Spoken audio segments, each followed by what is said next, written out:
today we are going to be unboxing or taking a look at this Phoenix GPS foldable drone. Now I already took this out for a quick video just to see how it flies, and boy, this thing flies great. Okay, it's not going to have the greatest range, but it does fly very nice. I mean, it flies sweet. So anyway, it has some features on here, you know, GPS, follow me, wide angle view, auto hover, one key return. It says 2,000 foot flight range. Man, I'm telling you what, I'm going to be happy if this thing gets 300 feet. Okay, believe me, I don't know. And it says up here 32 minutes of flight time. It's because it has 2 batteries, okay?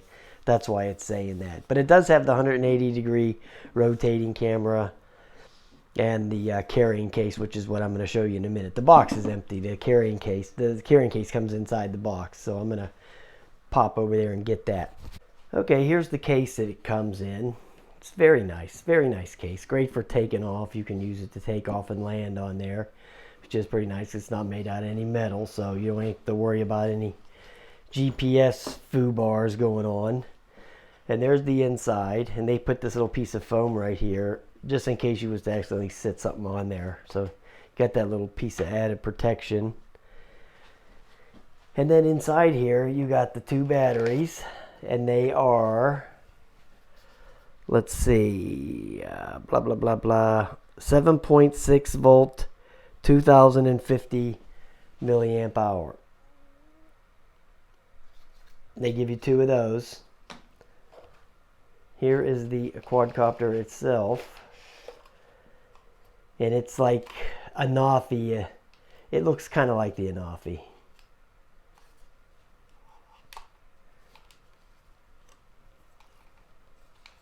And there that is.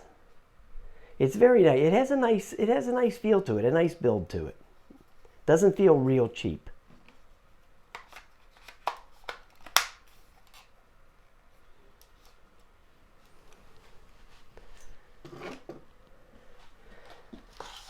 Then you got your spare props.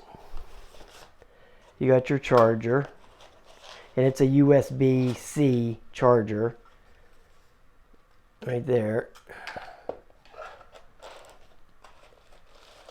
And there's your USB-C cable in there, and your little screwdriver. I think you need the screwdriver to change the blades. The blades are, if you look on there, you'll see. Yeah, it's just a Phillips. Looks like a #1 Phillips. And then the transmitter. I'm going to get to that real quick. The transmitter has a very, very nice build feel to it. There's the transmitter there. The transmitter feels like it's really of a high quality construction. You know, I was kind of very surprised about that. Because I remember Chris, the QC guy, had made a comment, oh, it's only got the 2 batteries in there. So we know the range is going to be crappy. But at least it's not, you know, the thing about it is at least it's not cheaply made.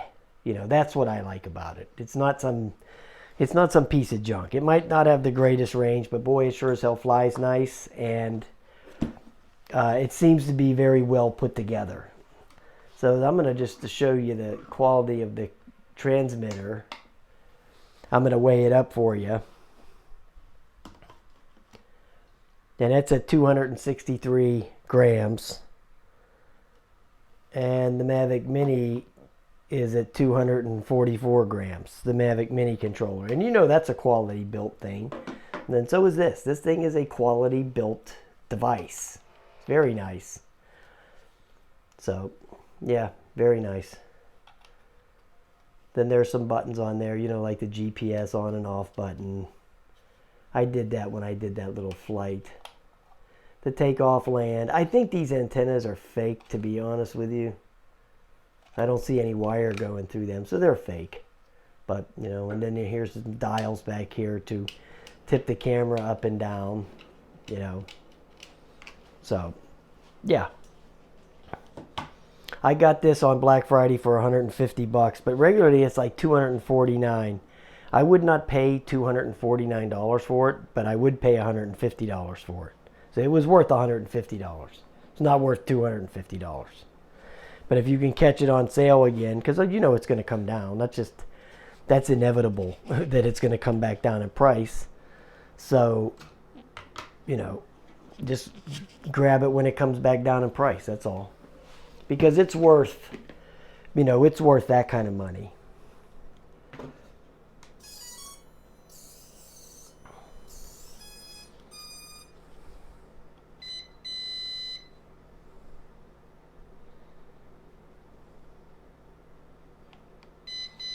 You don't have to move the stick. It just binds itself after a while.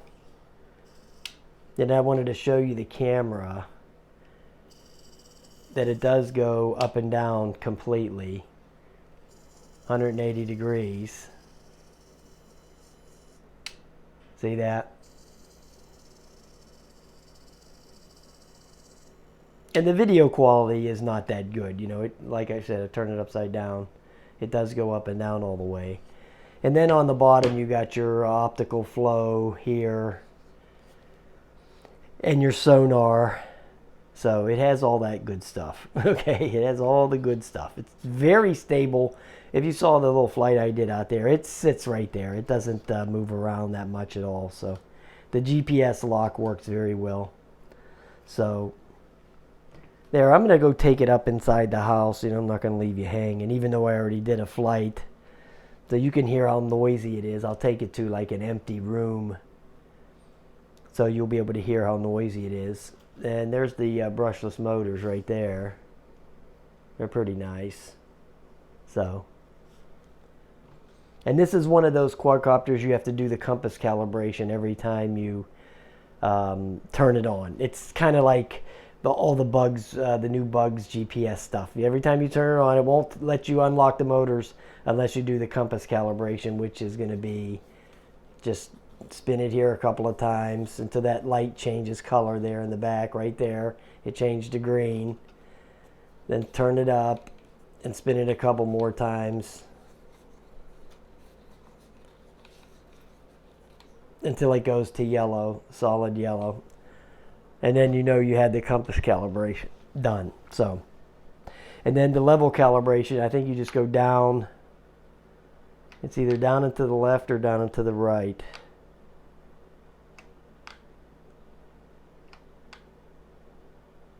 Well, it did it before when I was outside, so then you can unlock the motors. There you go with that. So, yeah, nice. For 150 bucks, it is nice. For 250 bucks, it's not. So, and then it times out after like 10 seconds of running.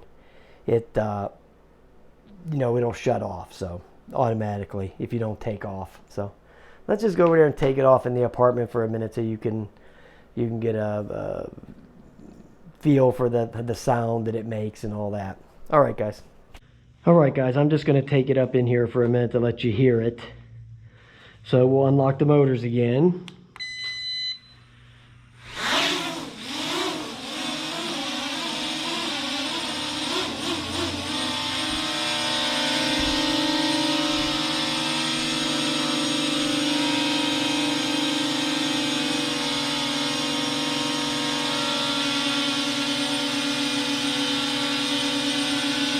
Now this is indoor, and you can see how stable it is. It's very stable.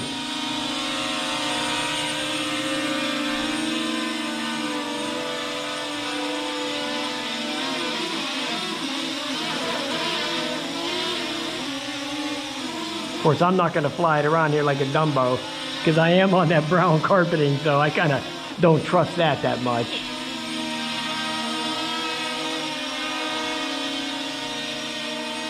Yeah, it's pretty stable.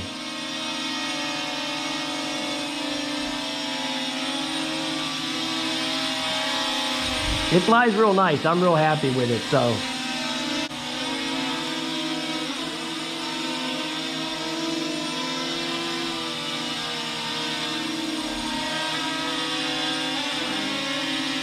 So even with the GPS mode off, it's sits right there, even inside. So, it's seeing something. I don't know what that warning is, but I'll figure it out. It ain't the battery because I charged the battery already. It's probably a GPS, no GPS warning or something like that.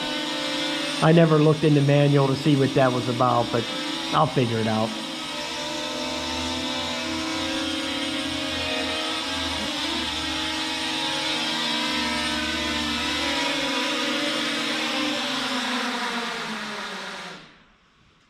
All right, guys, there you go.